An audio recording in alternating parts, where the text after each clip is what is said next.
В Главном управлении МВД Ингушетии прошло торжественное вручение дипломов и подарков участникам конкурса рисунков «Дизлайк экстремизму и терроризму». 3 возрастных категории, более 150 работ и 23 призовых места. Награждение провел временно исполняющий обязанности заместителя министра внутренних дел Евгений Честнейший совместно с председателем Общественного совета при МВД по республике Мусой Гадеевым. Всего было запланировано 20 призовых мест. Поскольку было много интересных работ, число мест пришлось увеличить.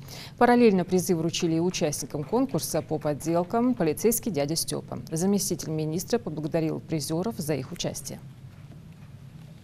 Очень красивые рисунки, очень нас тронули и, несомненно, встрепенули нам душу. Дети очень чистые и видят окружающий мир иначе, чем взрослые. И именно то, как вы донесли в своих рисунках вот эту беду, как терроризм, именно показывает ваше отношение к этому плохому явлению. Поэтому позвольте поздравить вас, поблагодарить за участие в конкурсе и пожелать вам удачи.